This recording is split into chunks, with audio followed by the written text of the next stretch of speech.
What is up, everybody, and welcome back to another episode of the Classic Chronicles. I hope everybody enjoyed their weekend and is ready to conquer the week that is. So, did you miss any of the action from AEW's annual summer extravaganza all in London? Nah, don't worry about it, man. Your boy Easy's got you covered, man. So, that's what we're going to be talking about on today's vlog. I'm going to be talking about AEW All In that went down yesterday afternoon if you were in the United States, last night if you were in the UK. But anyway, went down yesterday at historic Wembley Stadium um, in London, England. Uh, and there's a lot to talk about, man, a lot to cover. Um, so with AEW pay per view, man, you can say what you want about the weekly product. Some of it's good, some of it could use a little work, but there is no mistake about it that AEW always delivers on pay per view, and this is all in London 2024 was no exception, man. So real quick, we're gonna talk about the pre-show. So the first match, which I did not see because was I was in using the facilities before the main show started, so I didn't have to remove from my television screen. But anyway, your opening contest was a 10-man tag team match featuring here we go. Um, Top Flight, Leo Rush, Action Andretti, Tommy Billington, and the nephew of the late great Dynamite Kid, Kyle Fletcher, and Kip Sabian, defeating Private Party, the Dark Order, presumably John Silver and Alex Reynolds, uh, Anthony Agogo, Satnam Singh, and Satnam Singh, Arya Davari, and Jay Lethal. This is probably just a filler match, trying to get everybody on the card. I mean, you did have a few Europe natives there. Anthony Agogo, Kyle Fletcher. He's from Australia, but still. What do you call it? You also had from England on that team. You also had Tommy Billington, who's from London, uh, and Kip Sabian, who's also an English native. So yeah, a UK native, I should say. Yeah. So I guess just probably a filler match, trying to get everybody on the card. That's what Tony Khan usually does on his pre-shows, trying to get everybody possible on the card. Everybody that he possibly can on the card in some way, shape, or form. Next up on the pre-show was a mixed tag team match featuring Willow Nightingale and New Japan's Tomohiro Ishii, the Stone Pitbull, versus Stokely Hathaway and Chris Statlander. Now, there was a stipulation in this match that the winning team would get to pick the stipulation for the Chris Statlander and Willow Nightingale CMLO Championship match coming up in 2 weeks at All Out. So Willow Nightingale and Tomohiro Ishii defeated Chris Statlander and Stokely Hathaway. So that means Willow Nightingale will now be able to pick the stipulation for their championship match. It'll be interesting to see what that is. Hopefully, we'll find out this Wednesday on Dynamite. And your final, actually no, oh yeah, your third match on the pre-show featured Sammy Guevara and Dustin Rhodes, the new Ring of Honor World Tag Team Champions, and the Von Erichs, which Dustin Rhodes, brother of Cody Rhodes, WWE Undisputed Champion. He is also 2/3 of the Ring of Honor 6-man tag team champions. With the Von Erichs, Ross and Marshall Von Erich, who were accompanied by their father Kevin Von Erich, um, taking on the team of the taking on the team of Cage of Agony. That is Brian Cage and the Gates of Agony, Tonga Leona and Bishop Khan, and Brian Cage, along with the Kingdom, which is Matt Taven and Mike Bennett. And Katsuyori Shibata was also on the team of on that side too, on the side of Sammy Guevara and Dustin Rhodes and the rest of those boys. But the only a lot of high spots, a lot of jumping around and hard to keep up with stuff. But yeah, Sammy Guevara and Dustin Rhodes were dressed as Deadpool and Wolverine. Their gear was a tribute to that. Sammy Guevara was wearing yellow and blue, like yellow, red, and blue, like Wolverine, and ironically, so was Brian Cage. I found that kind of funny on the opposite team. But Dustin Rhodes was dressed in red and black, like Deadpool. Had his face paint to match his gear. That was pretty cool.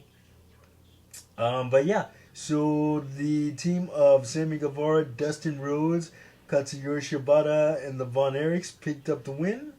You know, and then there was a segment on the pre-show that right before it ended that involved Saraya, another English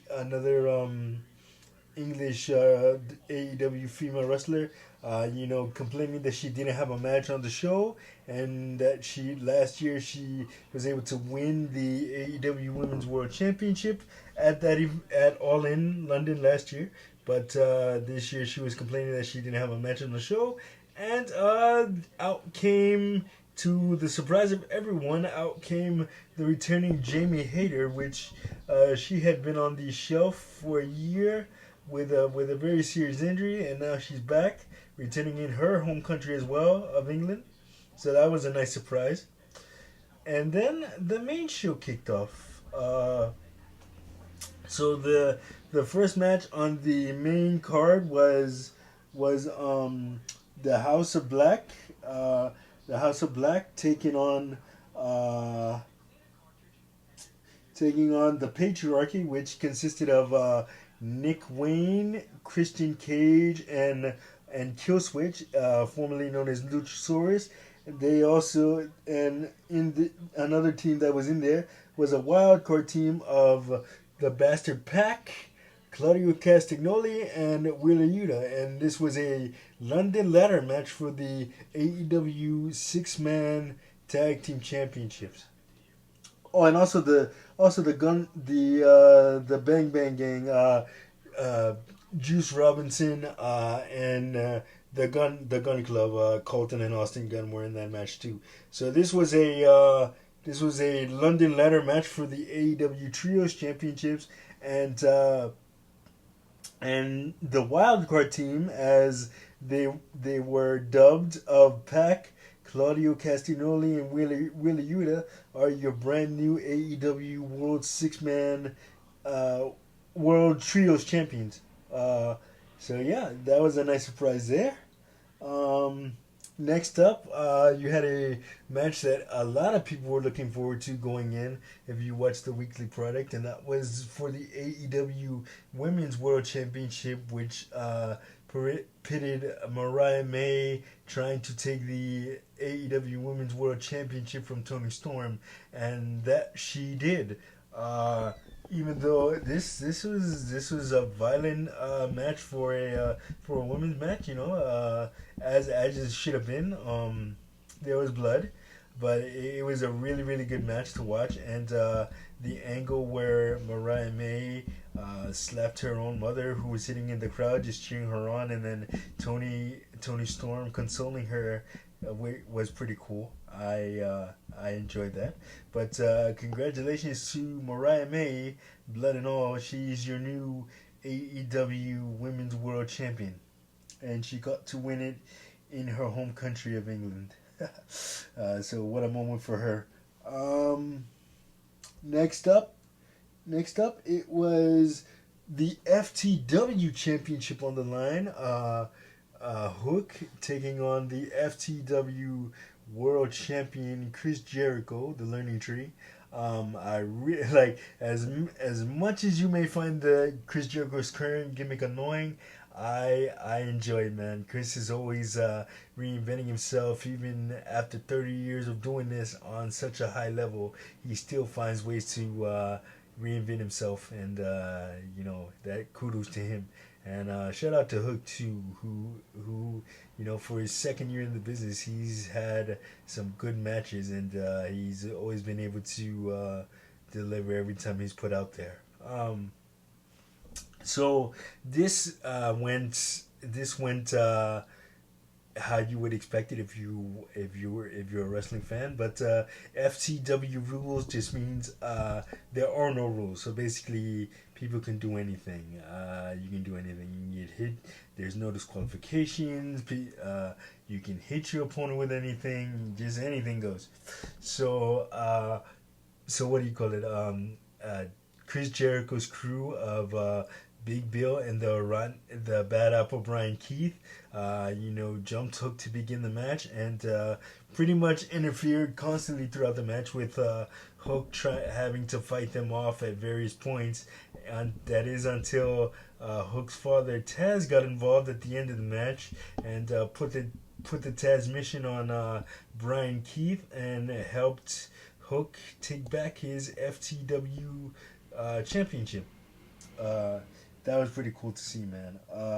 Next up was the triple threat match for the AEW World Tag Team Championships, putting FTR, Dax Harwood and Cash Wheeler, taking on the Acclaimed, Anthony Bowens and Max Caster, and the champions, the Young Bucks, Matt and Nick Jackson. This match was pretty cool, but the Young Bucks ended up defeating both of those aforementioned teams to retain their AEW World Championships. And shout out to FTR, Dax Harwood and Cash Wheeler for representing Bret Hart in England. They were wearing Bret Hart inspired gear, black and pink trunks, because that is the same arena where Bret Hart and British Bulldog had one of the greatest Intercontinental Championship matches in 1992 at WWF SummerSlam. So there's a tribute there. But next up, we have the Casino Battle Royale. No, the Casino Gauntlet. The Casino Gauntlet match, which the winner would receive an AEW championship shot at any time of his choosing.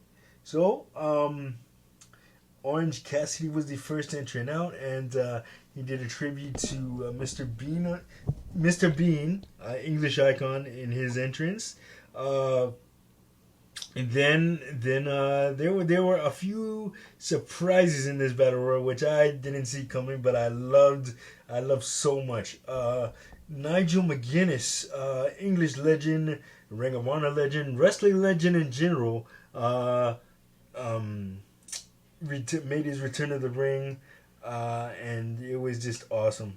And what do you call it? Also the debut of Ricochet in AEW, which is pretty cool. Ricochet had just left the WWE about a month ago. His contract expired, and now he's in AEW. So good for him, and excited to see what happens there. And the winner of the Casino Gauntlet was Christian Cage, due to help from Killswitch, formerly known as Luchasaurus. What is up, everybody, and welcome back to another episode.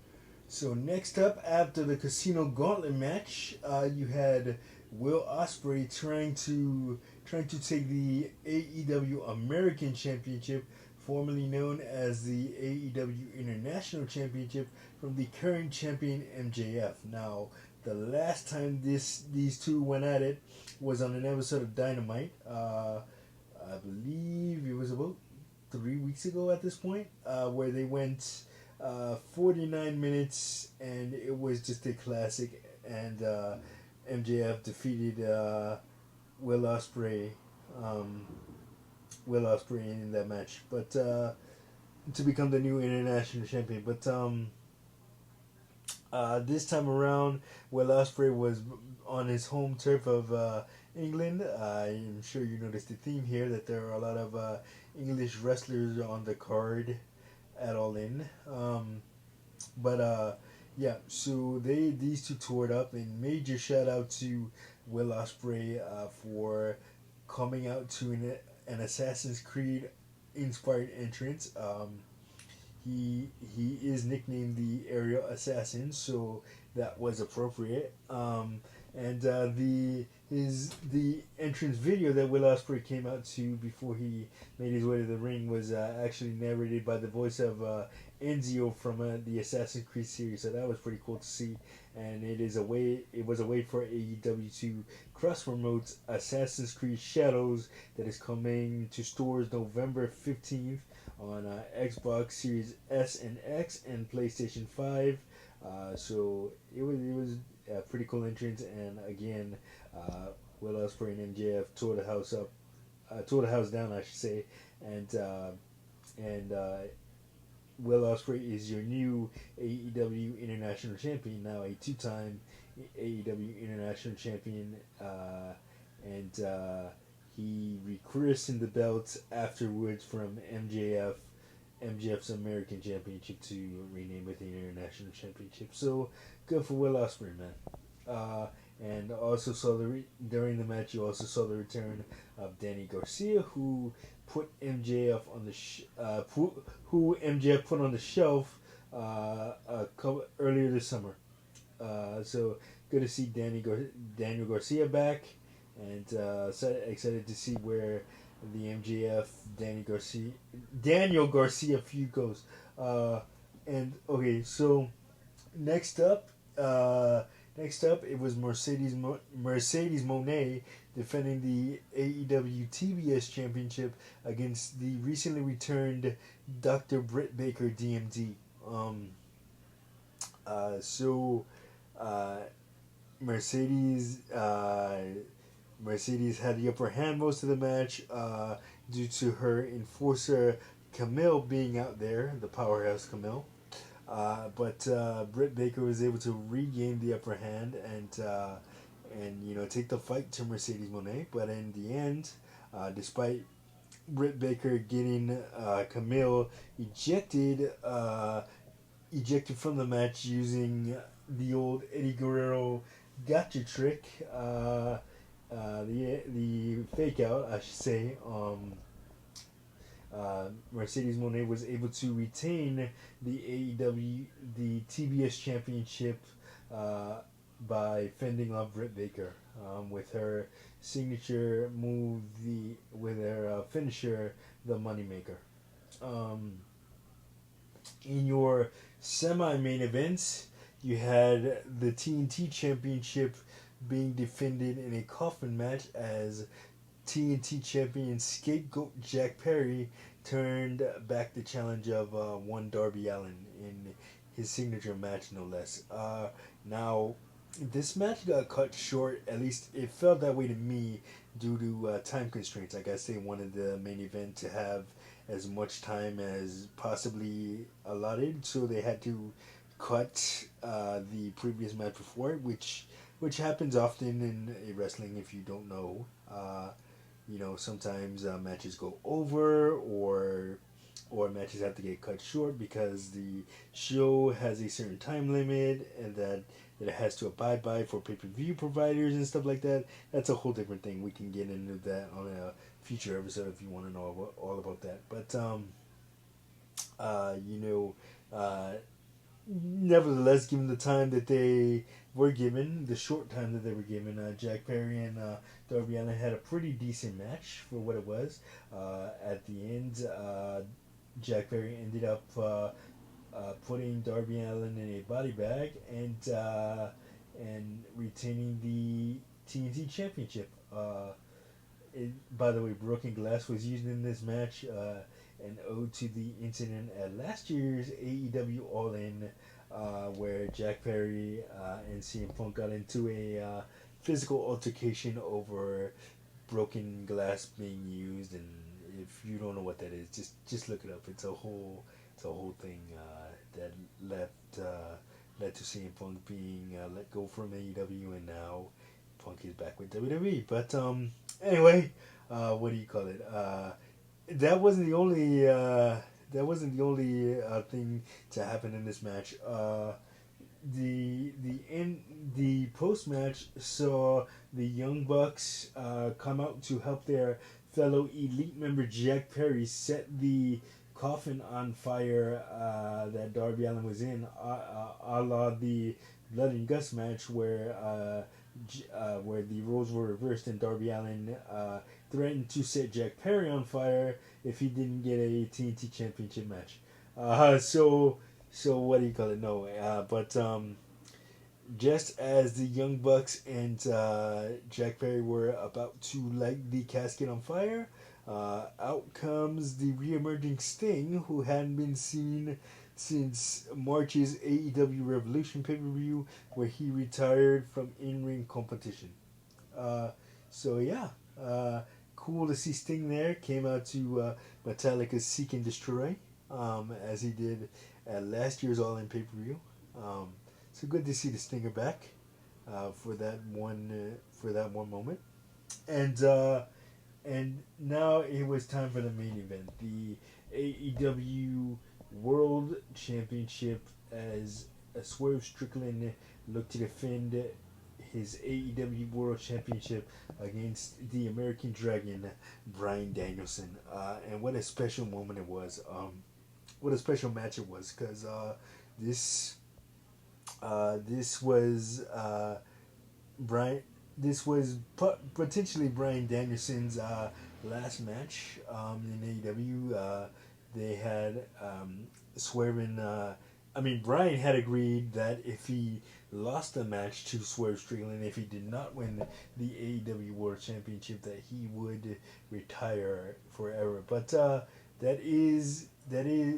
art often imitates life in professional wrestling, and this is one of those classic examples, because Bryan Danielson is in ending his